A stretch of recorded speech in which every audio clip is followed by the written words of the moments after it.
Donald Trump and Fulton County prosecutors have agreed on a $200,000 cash bond just ahead of his expected surrender at the Fulton County Jail on Thursday. We're now told it will be Thursday. Brian Todd is taking a closer look into this jail for us. What can you tell us about the former president and his co-defendants when they actually show up there? What they can expect, Wolf, according to the Fulton County Sheriff, is to be treated like any other defendant at that jail. But we do have new information tonight on how the process could be streamlined for Donald Trump and the other defendants. Donald Trump, Rudy Giuliani, and 17 other defendants this week are expected to be formally booked at the Fulton County Jail, also known as Rice Street, a hulking, crumbling structure that's garnered a notorious reputation.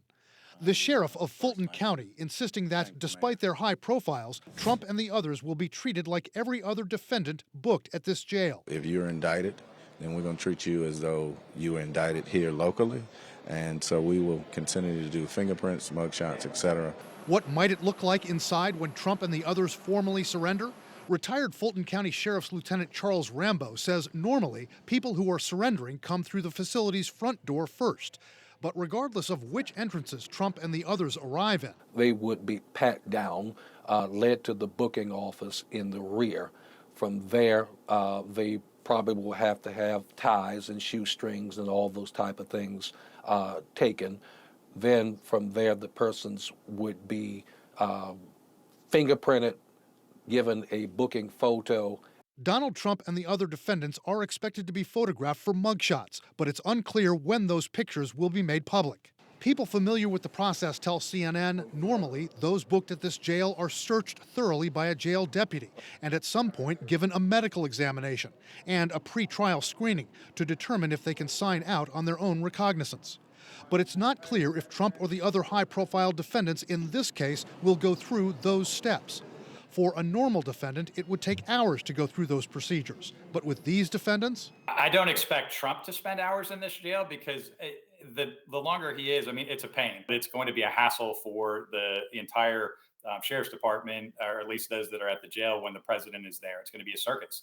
If they didn't have bond agreements, Donald Trump and the other defendants might have been held in custody at this jail, which observers say could be a nightmarish experience. The Rice Street jail is not a pleasant place. It's dirty.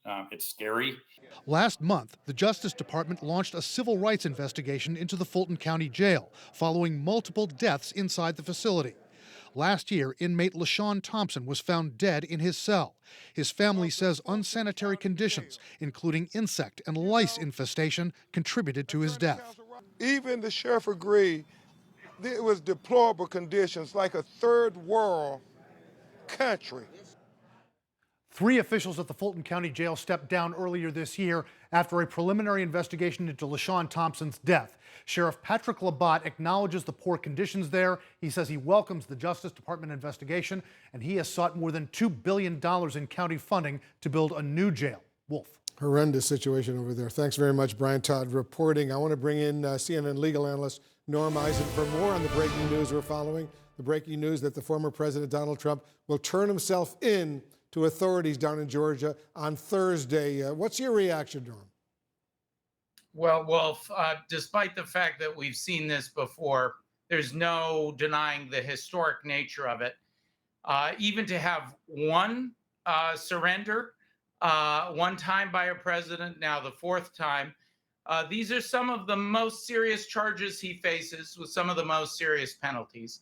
But we also have to be cognizant, Wolf, of the ways in which the former president is utilizing the spectacle of these surrenders and the related appearances, the arraignments, to drive his support and his popularity in the Republican presidential primary. So we're seeing that, and we can expect that as well on Thursday. If he were just a regular citizen and he was facing these criminal charges, he'd not only be finger pointed but have a mugshot, but presumably they could deny him even bail, right? They could. I think most regular citizens who had no history of conviction — he has multiple criminal charges, but he has not been convicted — would be eligible either for bail or for a bond of the kind that he's posting here. We know that also from the treatment of his co-defendants. But we do expect that some of the usual strictures in this jail, which is not a very nice place to be, some of the usual strictures will be relaxed to move him in and out quickly. We've seen that in the prior arrests, the prior surrenders, and we'll see that here too. And of course, the Secret Service is negotiating that. That is a security concern. So for that reason alone, because he'll have a strong accompaniment, strong security, he'll have a very different experience than the normal defendant.